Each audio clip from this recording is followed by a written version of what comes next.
अस्सलाम वालेकुम नाजरीन। इस एपिसोड के आगाज में हम देखते हैं कि काहिरा में वजीर सलाहुद्दीन शमसा खातून के पास बैठे हुए होते हैं। इसी लम्हे खलील वहां पर उनके पास आता है और कहता है, मेरे सुल्तान, एक बुरी खबर है, उन्होंने हकीम लतीफ को शहीद कर दिया। यह सुनते साथ ही वजीर सलाहुद्दीन और शमसा खातून को बहुत बड़ा धचका लगता है। वजीर सलाहुद्दीन सख्ते में पूछते हैं, ये किसने किया है? अल्लाह उसके कातिल को गारत करे। उधर कुदस में सबीला बाल्डोन से कहती है, याद करें बाल्डोन, मुझसे आपने वादा किया था जब आप तख्त पर बैठेंगे तो हालात कुछ भी हूँ, आप इंसाफ पर कायम रहेंगे और इंसाफ से इनहराफ नहीं करेंगे। लेकिन अब मैं देख रही हूँ कि जिस तख्त पर आप बैठे हैं उसका दामन ताकत के नक्शे और ना इंसाफी से आलूदा हो रहा है। तो बाल्डोन गुस्से से कहता है, तख्त मेरा है और मैंने ये हक दोबारा हासिल कर लिया है। कौंत बालन और विलियम अपने जुर्म की सजा पाएंगे। तो सबीला कहती है, खुदा के लिए ये उनका जुर्म नहीं है कि आप नहीं देख पा रहे कि ये मारिया की चाल है। बाल्डोन खड़े होकर चिल्लाते हुए कहता है, वो आप हैं जो नहीं देख पा रही। आपके सामने कोई लाचार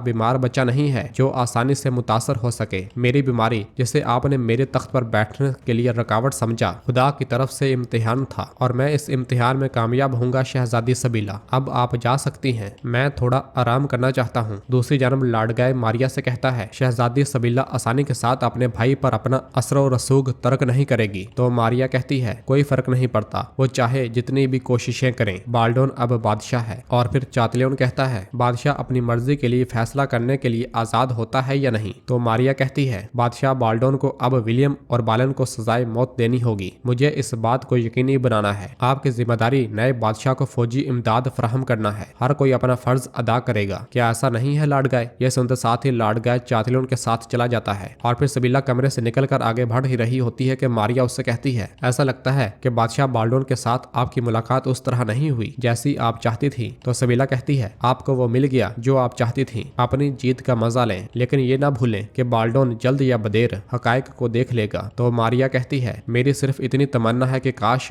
आप देख सकें कि विलियम और बालन ने आपको धोखा दिया है। यह सुनते साथ ही सबीला गुस्से में वहां से चली जाती है।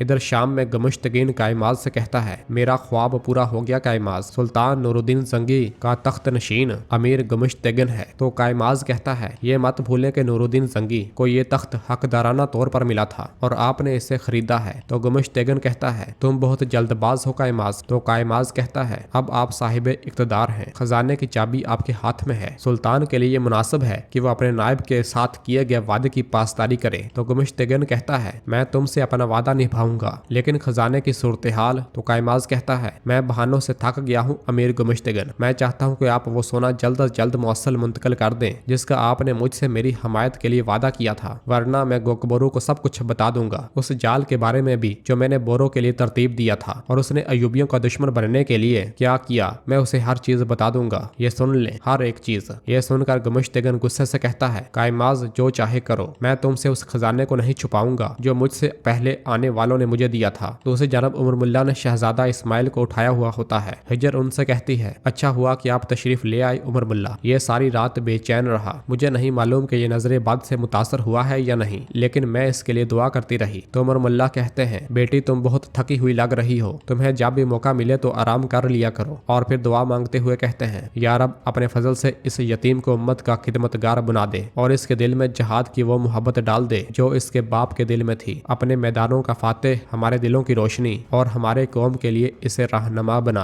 आमीन आमीन आमीन। दुआ के बाद वो उसे हिजर को दे देते हैं और फिर उससे कहते हैं, अच्छी तरह से इसका ख्याल रखना। यह कहते साथ ही उमर मुल्ला वहां से चले जाते हैं। दूसरी जानब सोना फरोलते हुए गमुश्तगीन कायमाज से कहता है, तुमने मुझे जो हमायत दी है उसकी वापसी ये है। तो कायमाज पूछता है, लेकिन हम बगैर तवज्जो मबजूल किए इसे यहाँ से कैसे निकाल सकते हैं? तो गमुश्तगीन कहता है, मंसूबा तैयार है। यह सुनकर कायमाज कहता है, आप नकलो हमल के लिए किसकी खिदमत हासिल करने के लिए सोच रहे हैं? तो गमुश्तगीन कहता है, क्या अब भी इस तरह का बोझ उठाने के लिए गोकबोरो जैसे काबिल भरोसा आदमी है? तो कायमाज कहता है, क्या तुमने उस पागल को मारने की कसम खाई थी? गमुश्तगीन कहता है, वो कभी भी हकीकत को नहीं जान सकेगा। इसी लम्हे उमर मुल्ला वहां पे आते हैं। उन्हें आता हुआ देखकर गमुश्तगीन पूछता है, मोहतरम उमर मुल्ला, आप महल में क्या कर रहे हैं? क्या आपको उस हुक्म की इतला नहीं थी जो मैंने अस्फहानी को दिया था? आपको अंदर किसने आने दिया? तो जवाबन उमर मुल्ला कहते हैं, ये करने वाले खुद सुल्तान नूरुद्दीन जंगी हैं। वही हैं जिन्होंने हमारे लिए बगैर दरवाजों के ये आली शान महल बनाया था। मैं भी महल के लोगों को अलविदा कहना चाहता था। उस वक्त मैं आपको जाती तौर पर मुबारकबाद देना चाहता था। आपकी मुद्दत मुबारक हो। तो गुमुश्तगिन कहता है, मेरे ख्याल में ये मुबारकबाद आपके दिए गए हुक्म के पेश नजर मुखलिसाना नहीं है। तो उमर मुल्ला कहते हैं, तुम्हारी नेकी मेरी नजर में सुल्तान इस्माइल की परवरिश है। मुझे उम्मीद है कि आप उसे जारी रखेंगे। सुल्तान नूरुद्दीन जंगी की मिरास पर उन जैसा नाइब होना चाहिए। तो गुमुश्तगिन कहता है, हम बिल्कुल इसी के बारे में बात कर रहे थे। हमारा पहला फरीजा नेकी और खैरात की मोहब्बत में अपने मरहूम सुल्तान के काम को जारी रखना है। हम जब रास्ते में थे तो हमने सुना कि मुसलमानों के साथ गैर मुनसफाना सलूक किया जा रहा है। हम ये सुना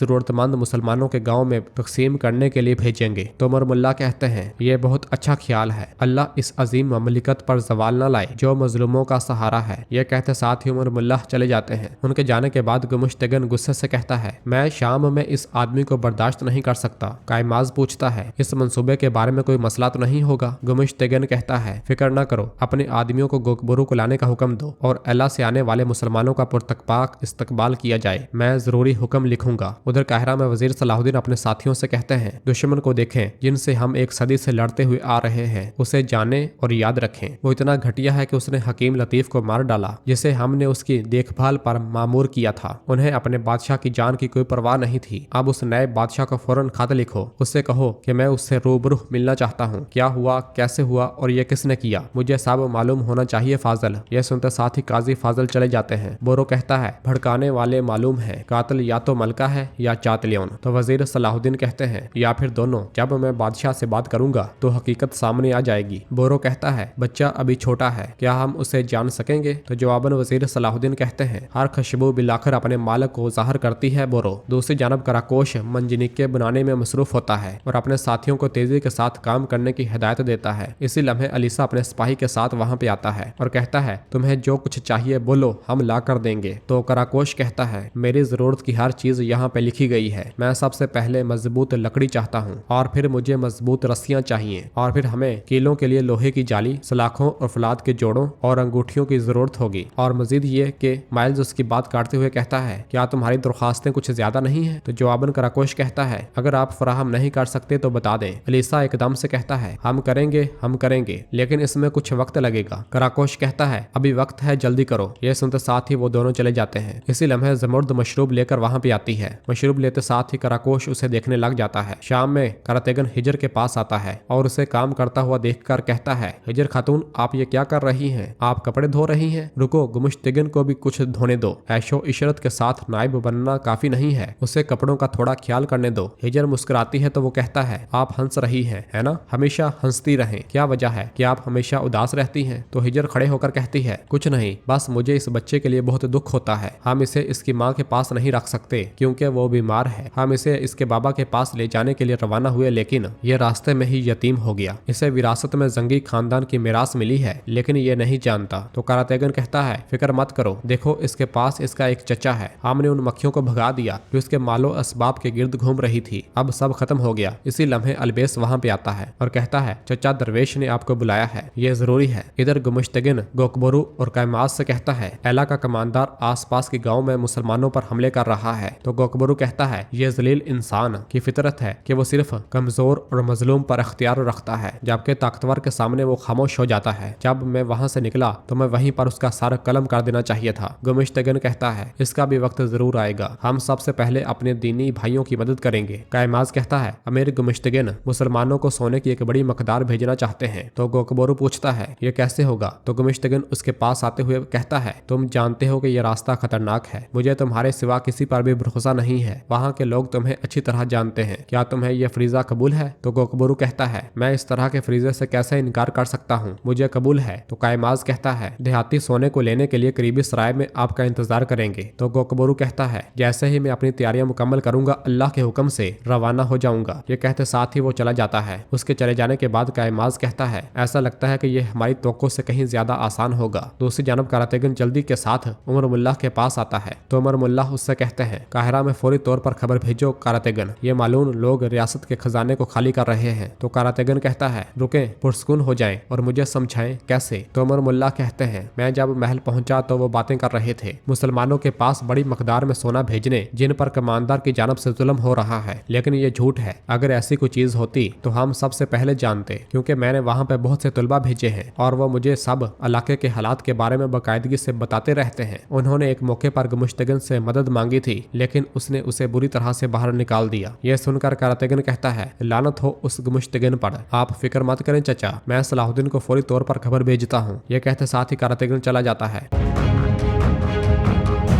दूसरी जानब कुदस में बाल्डोन मारिया से पूछता है, क्या बादशाह बनने के लिए अपने प्यारों को तकलीफ देना जरूरी है? क्या उस नन्हे बादशाह ने भी ऐसा किया था? तो मारिया कहती है, एक अच्छा बादशाह होने के लिए पहली शर्त यह है कि जो जरूरी हो वो किया जाए। आपने भी शहजादी सबीला के साथ बात करते हुए वो किया जो जरूरी था। इसी लम्हे मुलाजमा एक खत लेकर वहाँ पे आती है और कहती है, बादशाह मोहतरम, ये सलाहुद्दीन अयूबी की तरफ से है। मारिया खत खोलकर पढ़ती है और फिर बाल्डोन से कहती है, सलाहुद्दीन आपसे मिलना चाहता है, हकीम लतीफ के साथ जो कुछ हुआ उसके बारे में। तो बाल्डोन कहता है, मैं उससे मिलूंगा। तो मारिया कहती है, लेकिन यह मुलाकात आपके लिए बुरी हो सकती है, अगर आप चाहें तो। बाल्डोन उसकी बात काटते हुए कहता है, मैं सुल्तान सलाहुद्दीन से मिलना चाहता हूँ।